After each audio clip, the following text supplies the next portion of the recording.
جواب نہیں دیا۔ تو پھر بسترے پہ بیٹھا تو اچھا کہ اس کا جو بیت الخلا لگا ہوا تھا اس کے کپڑے پلیت ہو رہے، اور محبوب نے جو بسترا اس کو دیا تھا وہ بھی اس کی کرفتی سے اس کو اسال چلاب ہو گئے، وہ پلیت ہو گئے۔ ابھی شرف میں مر گئے کہ اب محبوب نے اتنی خدمت کی، ہمارے 40 بندوں کو کھانا کھلوایا، مجھے ٹھہرایا، اب میں صبح کو محبوب کے سامنے کیسا پیش ہوں؟ محبوب دروازہ کھولے گا تو پھر کیسا آمنا سامنا ہوگا؟ سمجھے کیسا آمنا سامنا کیسا ہوگا؟ اس کو اٹھاؤ، اس کو نیند آ رہی ہے، ٹوپی والے کو بولو تھوڑا سا گردن 2 منٹ کے لیے بیٹھے تو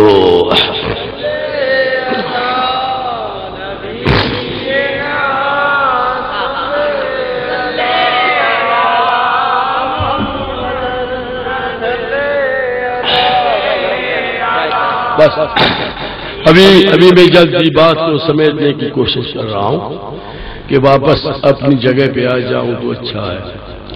تو محبوب کا وہ مہمان شرمندہ ہو رہا تھا کہ اب کیسا آمنا سامنا ہوگا، صبح کو محبوب سے کیسی ملاقات ہوگی، یہ کپڑے بھی کاکوس میں بھر گئے، محبوب کی چادر بھی بھر گئی، اب تو مر گیا، ابھی محبوب کے سامنے کیسا جاؤں، ابھی صبح کو شکریہ کیسا ادا کروں کہ محبوب آپ کی مہربانی، پھر فیصلہ کیا کہ نہیں بھاگ جاؤں گا، خدا کرے کوئی خادم آئے دروازہ کھول دینا میں بھاگ جاؤں گا، آمنا سامنا نہیں کر سکوں گا، آنکھیں نہیں اٹھا سکوں گا، آنکھیں چار نہیں کر سکوں گا، تھا تو کافر لیکن اس کو شرم آ گیا۔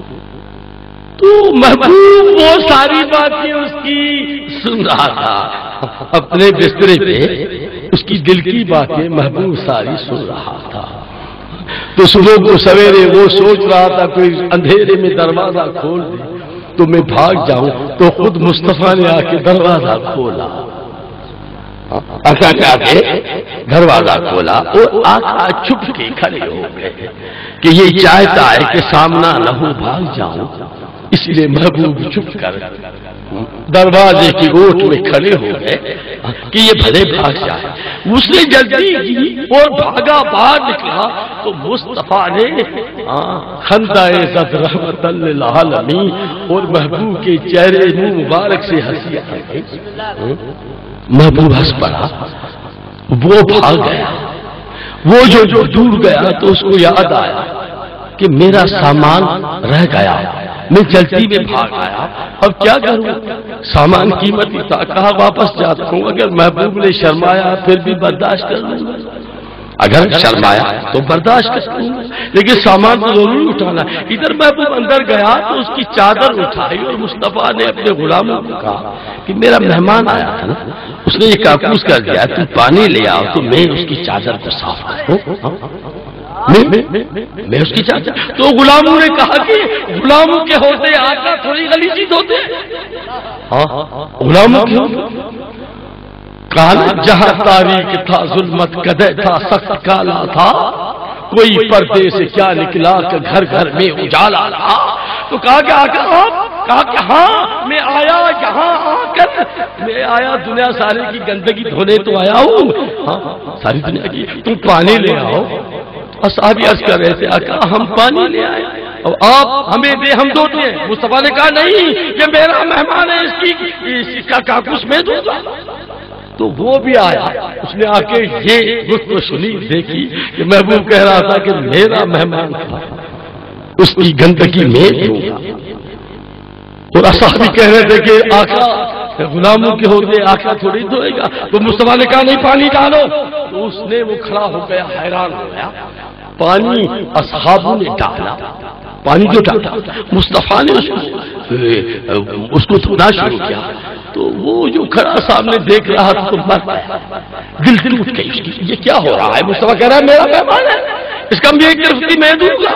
تو ادھر سے اس کی آنکھوں سے آنسو بہنے لگے، مصطفیٰ نے آنکھیں اٹھائی تو وہ رو رہا تھا سامنے کھڑا، اور اتنا رویا کہ کیوں صحت بے روح پر رزی دو تپید، مصطفیٰ کہا کہ اب اتنا رویا ہے کہ کہاں پر آئے گر جائے گا۔ محبوب نے چادر چھوڑی اور دوڑ کے اس کو جا کے گلے لگایا. کہ کیوں رو رہا ہے تو میرا مہمان بن گئی؟ کیوں رو رہا ہے؟ کیوں رو رہا؟ آج بھی میرا مہمان بن جا تو میں روز تیری گندگی دوں گا. تو اس نے کہا کہ سائیں آج کیا میں تو ابھی زندگی بھر کیا مت تک تیرا مہمان ہو جاؤں گا. اور کلمہ پڑھ کے محبوب کے قدم میں گر گیا.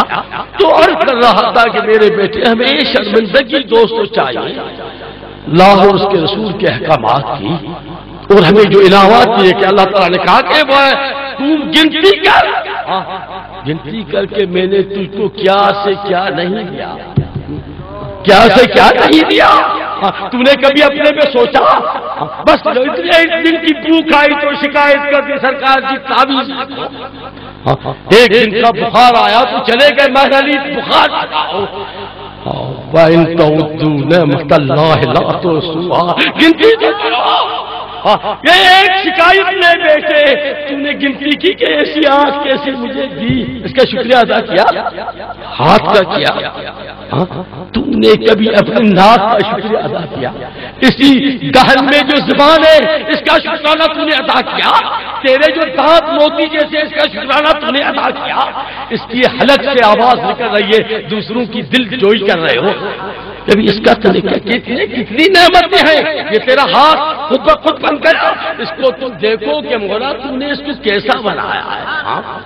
وہ بے غیرت کہتے ہیں کہ خود بخود بن گیا ہے. اگر تو اپنے کو دیکھے گا تو کہے گا کہ خود بخود نہیں، کسی بنانے والے نے بنایا ہے. تو بیٹے بات میں کر رہا تھا بس ابو سفیان کی سفارش کر دو، واپس آ رہا ہوں بس جلدی ختم کرتا ہوں. کہا کہ سفارش نہیں ہوگی. تو میں غیرت کی بات کر رہا تھا تو ابو سفیان کے دل میں آیا بڑا اچھا اس سے ہے کہ میں اپنی بیٹی کے پاس جاؤں. محبوب کے گھر میں اس کی بیٹی تھی نا، کیا تھا؟ سسر تھا نا. بس محبوب کے گھر میں اس کی بیٹی تھی، محبوب کی وہ رانی تھی، اس کے گھر میں جاؤں اور بیٹی کو کہوں کہ میرے لیے سفارش کر دے، کیونکہ محبوب کی وہ رانی بیوی ہے نا. تو اندر گیا ہوں جب سے بیٹی کے گھر، وہ گھر مصطفیٰ کا تھا. تو ابو سفیان کی بیٹی بیٹی ہوئی تھی. باپ کو دیکھا، وہ سردار تھا، بادشاہ تھا اور باپ بھی تھا، اور سالوں کے بعد آیا تھا. محبوب کا اس زمانے میں دشمن تھا. اس کو سامنے بیٹی نے آتے ہوئے دیکھا تو اس کو دیکھ کے اٹھی بھی نہیں، کچھ کہا بھی نہیں، خاموش سن بیٹھی رہی، استقبال بھی نہیں کیا. تو باپ نے کہا یہ کیسی بیٹی؟ میں برسوں کے بعد گیا ہوں، مجھے خوش آمدید نہیں کہتے، مجھے یہ نہیں کہتی کہ باپ کے ساتھ ہوا. تو وہ حجت کر کے آیا، ایک مسند چمڑے کی بچھی ہوئی تھی، اس پہ آ کے وہ بیچنے کی کوشش کی.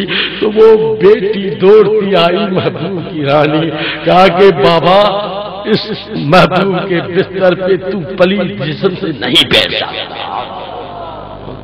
کیا کہہ رہے ہو؟ بولا نہیں بیٹھو. کیوں نہیں بیٹھوں؟ میرے محبوب کی مسلط ہے. ارے میں تمہارا باپ ہوں، کہا کہ ادھر باپ کا رشتہ نہیں، رشتہ فقط ایک نہیں ابو کا، نہیں امی کا، نہیں باپ کا، نہیں بیٹے کا. وہ رشتے تب ہے جب میرے محبوب کے غلام ہیں تو، نہیں تو فدا کا ابھی امی اور یا رسول اللہ. محبوب تجھ پہ اماں ابو بیٹے سب نچھاور اور قربان کر دوں. وہ جو نہ تھے تو کچھ نہ تھا، وہ جو نہیں تو کچھ نہیں. جان ہے وہ جہان کی، جان ہے تو جہان ہے. بس یہ غیرت کی. تاکہ کیوں؟ کہا کہ تو پلیت ہے نا، میرے محبوب کا بسترے کی تو نہیں دے سکتا.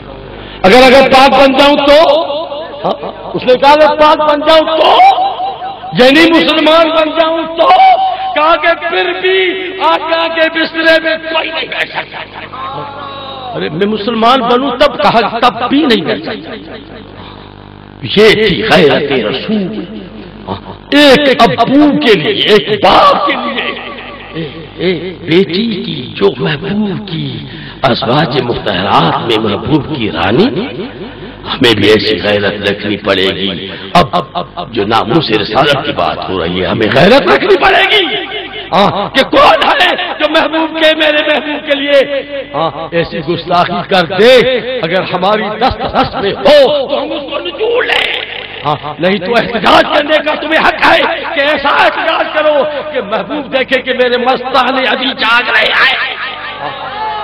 ان کی غیرت گوارا نہیں کرتی کہ محبوب کہ مجھے ہو ناز قسمت پر، اگر نام محمد پر یہ سر کٹ جائے اور تیرا سر کا اس کو ٹھکرائے، مجھے ہو ناز قسمت پر اگر نام محمد پر یہ سر کٹ جائے اور تیرا سر کا اس کو ٹھکرائے، یہ سب کچھ ہے گوارا، پر یہ دیکھا جا نہیں سکتا کہ ان کے پاس